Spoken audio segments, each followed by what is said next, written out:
Frogger 2 All Gems. Take it away. Good luck. Alrighty. Hello. Welcome back to Midwest Speedfest.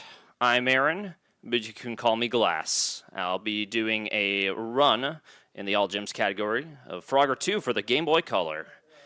This category, I mean, everything is going to kind of happen really quickly, so if I don't get through everything properly explained, you might be hearing about it about a level afterwards or two. It's a fast-paced game.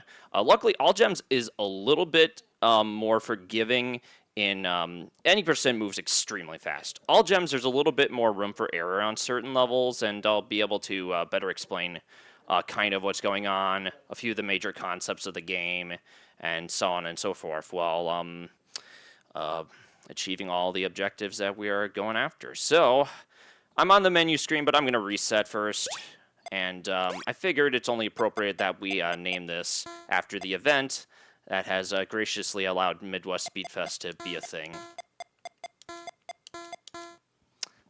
That seems very appropriate. Shout-outs to VGMCon for allowing us to hold this event for as many years as we have. All right, folks. I hope you're as excited as I am. It's not often I get to show off a challenging category like this, so here we go. All Gems, I'm going to give the countdown in 5, 4, 3, 2, 1, go! Good luck. All right, it's off to the races. So, the first thing you need to know about All Gems is that it's a lot more expansive compared to any percent. So the routing that I'm going to be taking is going to be a lot different.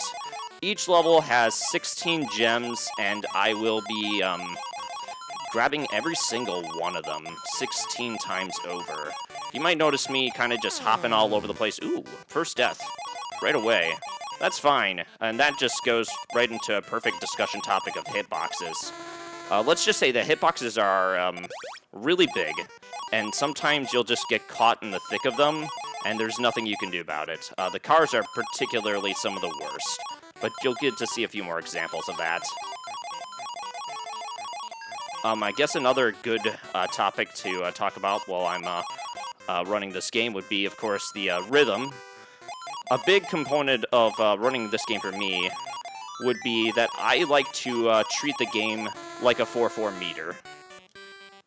So you'll see certain rhythms that are going on here. So like the 4/4 meter is going with the game's soundtrack. So those are like eighth notes. The fastest I usually move in this game is triplets, as you can see right now.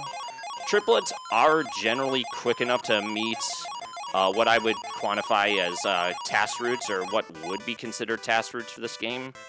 And because I died, I have to wait on the cycles for the turtles.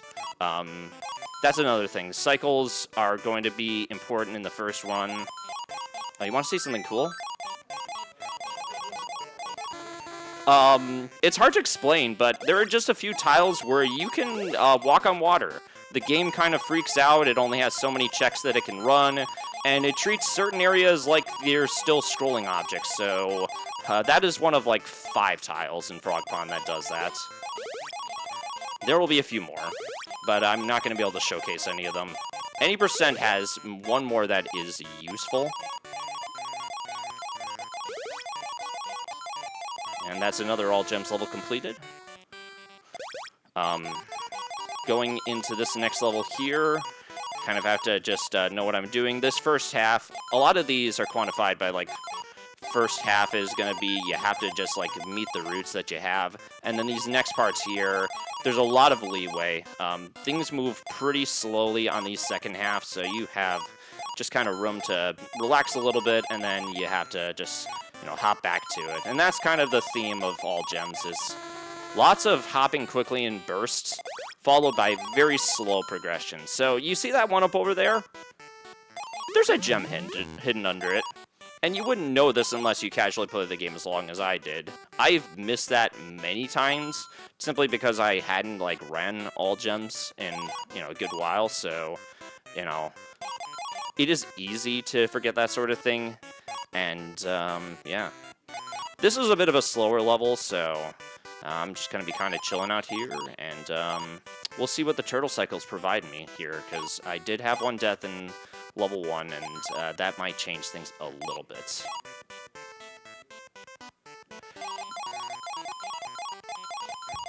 Alright, I'm at that cycle in time. We'll see if I can get to the last gem in time, and it's one of the most satisfying sound effects in the game. It doesn't get much better than that. Everything else in terms of sound effects is a little too sharp. Hurts the ears. And now we're at the first of the spider and bat layers, as I like to call them. In any percent or all gems, you are required to collect every single one of the gems in each of these stages. There's a few death warps that we take. We got a few more to go. And I did get the early cycle here, so that's the first level done. So, the creators of this game were smart enough to think about, like, you can save both the frames and the animals at the same time, learning a thing or two from Super Metroid.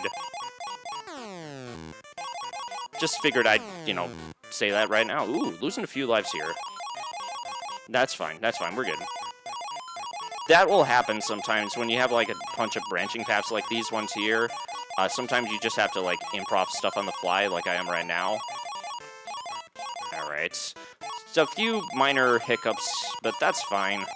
We expect a few of those, as we go through. Another one where you're going to see a lot of branching for certain gems. This one would be fairly straightforward in any percent, but in a category like this, you have to kind of just get ready to go from one section to the next. Okay. And that went just fine. I don't have too much to say about these tiles here, otherwise I have a nickname for them. It's called Simon Says, and there's 3 faces of them. Ooh, okay. Normally I don't make mistakes here, but that's fine.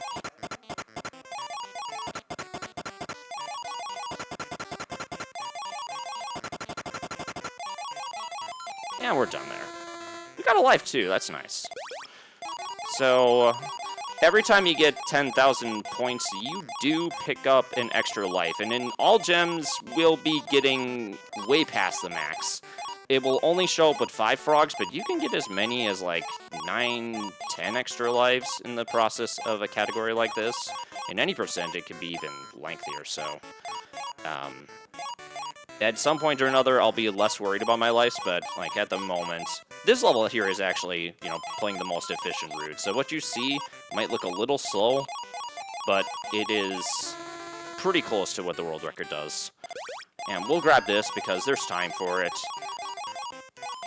There's a lot of leeway to grab that checkpoint. Some other levels don't allow for that, but if we can play it safe in a marathon and go fast, I'll do it.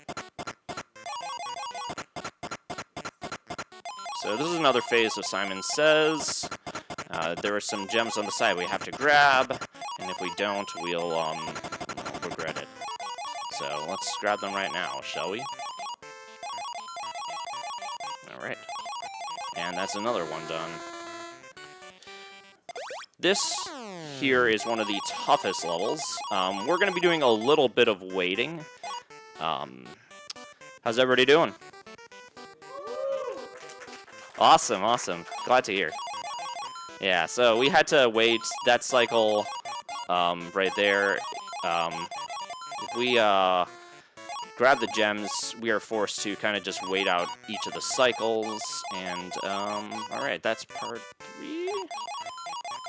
I'm going to play it a little carefully here, because there's a lot of opportunities to make some mistakes.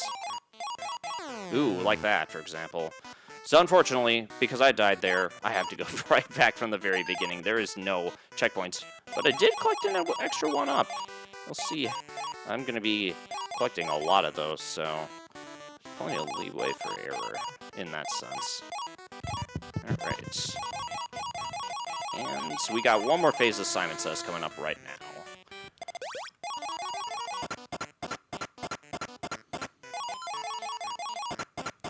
Mind if I read a donation during that? Go for it.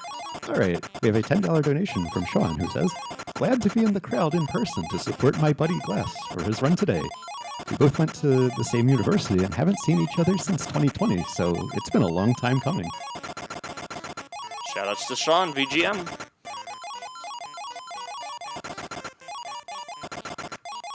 And that went toward the Ultima category upgrade, so we have $135 more we need for that. 15 out of 150. All right, second spider lair. Now, I hope you like reverse conveyor belts, because I'm about to show what those look like right now. And that is like one of 3 or 4 that we'll be confronting. They're very fun. Also pretty challenging. When I first learned the reverse conveyor strats, oh, that's weird. Okay, I've never seen that before. So I did not grab the gem, and the character got killed off before I could acquire it. Gonna have to play this carefully. All right, and we're done with that world. I hope you like ice physics, because that's the entirety of this level here, and also fish RNG. Yeah, it's unfriendly. Very, very unfriendly. And we might get our first game over here. I figured for each game over, I'll donate $5.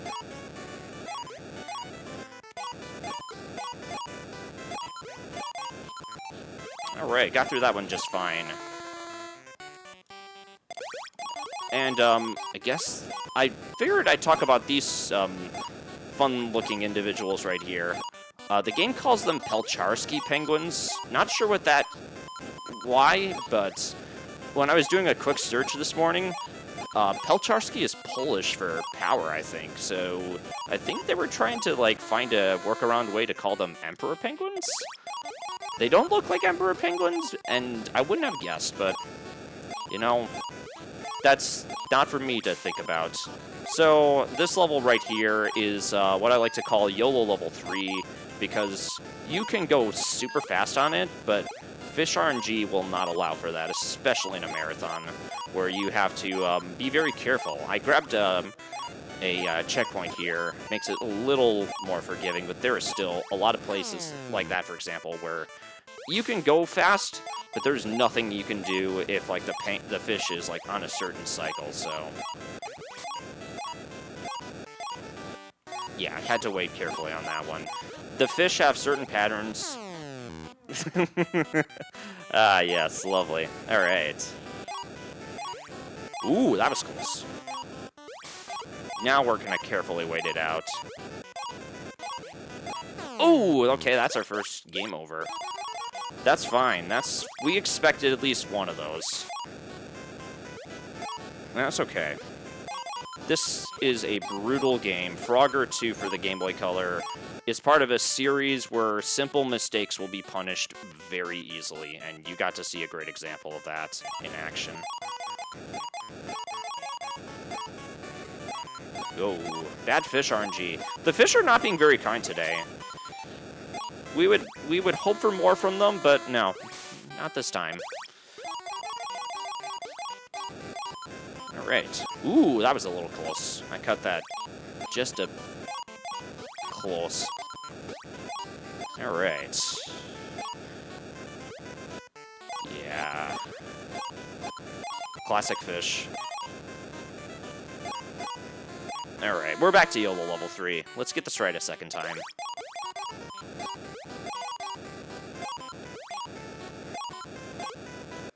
Okay, I was about to say, it'd be kind of funny if they were completely behaving as, like, intended the second time around. Sometimes you'll have, like, one attempt where... Okay, never mind. What am I kidding?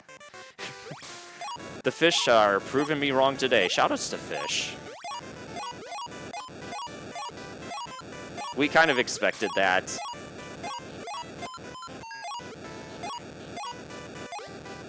Oh! They're out for revenge. I've had so many runs where I've been able to barely avoid them, but right now they're just... they're really in for it.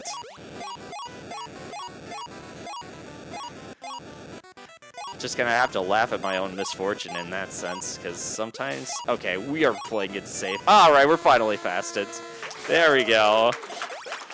That is a tough level. I mean, the fact that I got through it without a second game over is, I'll take it. I will take it for what it's worth. This level's a little bit more fun. Hey, another one up. We'll take those.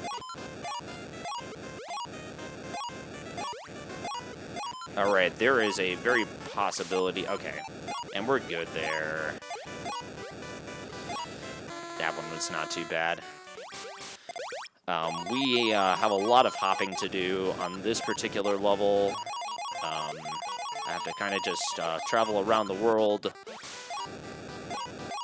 to collect a whole bunch of these, so we can be right in time for that Pelcharski penguin, and then another set right there. And the fish was kind this time. Waited out my my time, went in the opposite direction. All right, we'll see how this strat goes. All right. I'm gonna kind of just carefully wait this one out. There we go. So I just lapped that yesterday. I did not have a strat for this level originally, and now I do. That one just as planned. Alright, third spider lair. This one, you're gonna see really the true effects of like what a death warp does. In a casual playthrough, this takes a long time to learn. You know, these bat cycles here, they move diagonally, and once you learn that you can move fast enough where they can kind of just like touch you in slightly in the corners, but not in the way that kills you, this level becomes a lot easier. You know, when you're not under stress, that's like the big thing. And we're finally out of the ice caves and onto the lava pits. This level is, this world's also pretty brutal too, but for completely different reasons from the ice caves. For one, there's bees, and they move really, really aggressively fast. Ooh, hey, okay. So sometimes I'm able to catch the cycles in time really quickly. I also would have forgotten about that gem if I didn't die, so I guess it was meant to be. Alright. Gonna be able to catch that gem. Gonna go for these three. And it's just a lot of triple movements, as you saw right there. Alright, just gonna wait that carefully out. I figured one thing I should mention, that maybe if I didn't make it very clear, is that Frogger is a game where you may be hopping one place and you think you're safe, but then you just, you know, you die. You can be halfway on one platform and still, you know, die. Even though, like, the second time you do the exact same thing and it looks the same. You look safe, and then it is, so, again, platforms are just a suggestion. They do not work consistently. The same goes for moving objects too. Actually, those fireballs, fun fact, if you were to hop just at the right timing, you can hop through the fireballs. I've done it a few times. I'm not going to show it in the marathon because I've already tested the fish. I do not want to test the fireballs. Alright, we got a few sections of this B room right here. I'm just gonna kind of wait it out. Alright, got another section right here. Let's see if I can get fast cycles. Yes, I do. And a couple of triplets on our way to the next level here. We're coming up on 4-4. And this level here, in any percent, it is one of the most brutal and most punishing levels, because there are a few precise inputs that can just kill entire runs. In all gems, there's a bit more leeway for what you get done, and you'll get a pretty good look at that right now. And I'm just going to kind of take my time and not go too crazy here. We got to see what it's like to go a little bit too hard in the juice department. Ice Caves was a great example of that. There we go, got the last gem there. These next two levels are a little bit more relaxed by comparison, so... And off we go.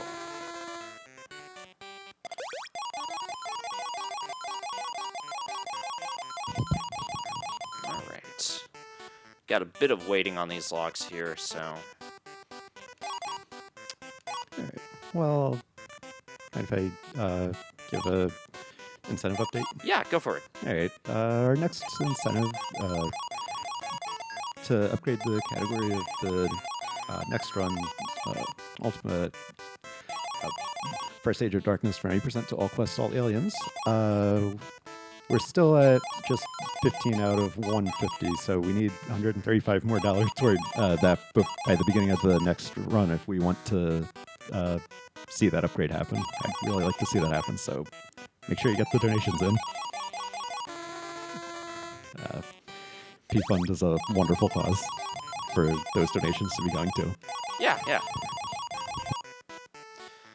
All right.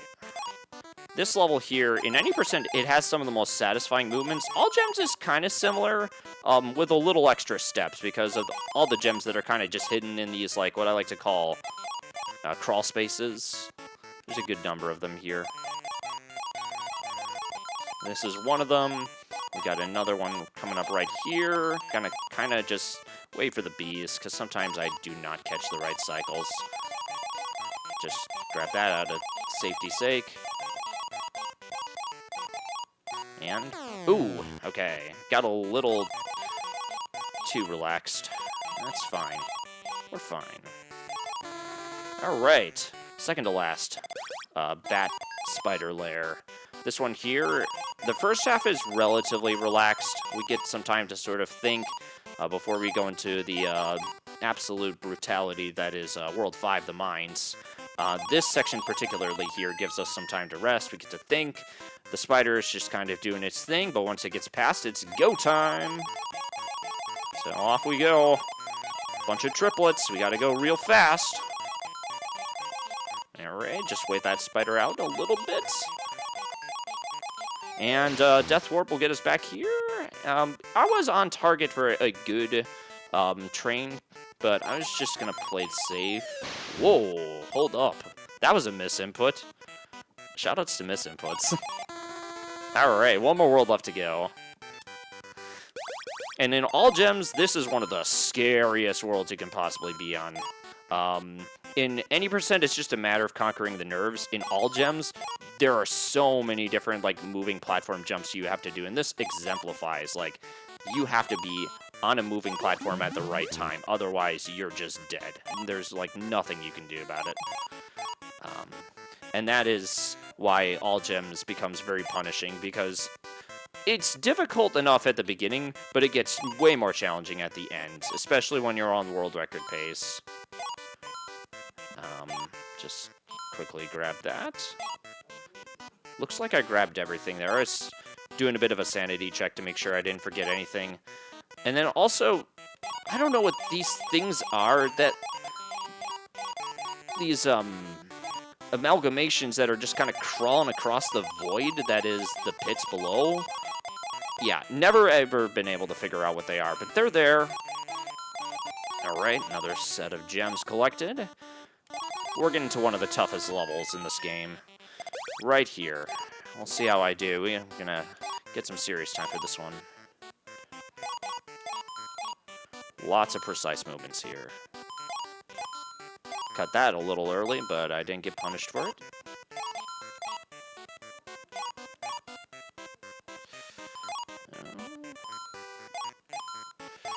Alright.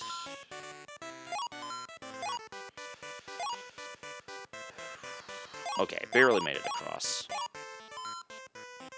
Yeah, right. One more set to go. Oh. Barely made that work. That was about to be really challenging, and as long as I get through these sets of amalgamation platforms... Alright, got that without any deaths. Not often do I get the chance to do that, so that feels really great. I messed up that level several times on some of the previous world records I set this year and last year, so feels good to have I got that first try. I'll take, if there's anything to take home, it's going to be that. We have to kind of just reboard the amalgamation platform, get that gem. There's no other way to do it. It forces you to cycle that way, so Oh, wait, hold up. I'm getting a little ahead of myself. No gem left behind. There we go. Pardon the interruption, folks. I almost forgot a gem. I almost forgot which category I was running. That would be a bad thing, wouldn't it? Alright. And in all gems, this series of platforms, while challenging, it's really just a matter of the escape. Just kind of have to wait out these platforms. A lot of platform combinations here. And that can be challenging as a casual, but we got through it just fine. There's one last level to go. And let's see how we do. Again, the first half of this level is just kind of like quickly blazing your way to the top, and then we get to do one last battle of the reverse conveyor patterns. We get to go in the opposite direction, which is going to be starting right now. We'll see if I fall to the nerves a little bit here. Nope, so far, so good. Then we have the reverse spider acquisition. We go in the opposite patterns that were intended. And then it's just 2 more sets of conveyor belts left to go. Let's see if we can get them. All right, that's one set. All right. All right, and I'm going to just wait for that spider. Time is going to be when we hit the congratulations screen. Time. GG. All right. That was all gems. Final time. Oh, under 25 minutes with a game over? That's not bad at all. That's fine. I'll take it. Considering the way the fish were behaving, especially on level 3-3, I expected quite a bit worse. So, yeah, I will most definitely take that to the bank. This is not an easy category, and actually, all gems. Any percent I spent I spent that category grinding on and off for many years. Started way back in 2015. All gems I did not touch until the year 2020. I put a few world records in, and then I put it off another 2 years. It's just one of those categories where you really just have to be on top of everything, and you got to see a few times where I could mix up my routes here and there, but for the most part, I handled it fairly well. And the difficult levels, I mean, I rocked those out of the park, especially the ones 5-2, 5-4. Trying to think of a few others. Most of the spider layers went just fine too. So, there may have been some blips and some missteps here and there, but I think I put on a pretty good show. I won't keep y'all too long, but I do have a couple of shout-outs to give before I exit the floor for the next run. I have to first give a shout-out to the Mario Kart 64 community. They really helped me build discipline as a speedrunner, and then specifically zeroing that into the Wisconsin Mario Kart 64 community. Y'all are like a second family to me. Make my life a little bit easier when I don't have my other, family to talk to. You are my rock, and I love you all very much. Another shout out I have to give is to the Michigan Tech speedrunning crew. I had been speedrunning for about 10 years when I got to 2018, and I didn't know if I was going to continue. So, more importantly, no frogs were harmed during the development of this game. No real frogs. But yeah, like I was saying before, I didn't know if I was going to keep on speedrunning any longer. And then, a friend of mine by the name of I Am Uncle Slam and we got together, decided let's just have a small group where you do some speedruns, and that really, really inspired me to get back into it. One of the people in our club in particular is here in the crowd. Yeah, shout outs to Sean. Without him, I wouldn't have known about this event. And then finally, if you wanted to join, we do have a Frogger speedrunning community Discord. Very friendly, laid back. We're all very supportive of each other. So if you wanted a game to run, our series is always looking for more people. But in the meantime, that's it for me. I'm Ben Glass. This has been All Gems. We got another awesome run coming up. Ultima Age of Darkness. Y'all should stick around for that. But in the meantime, from the bottom of my heart, thank you for letting me run in this marathon, and thank you for watching.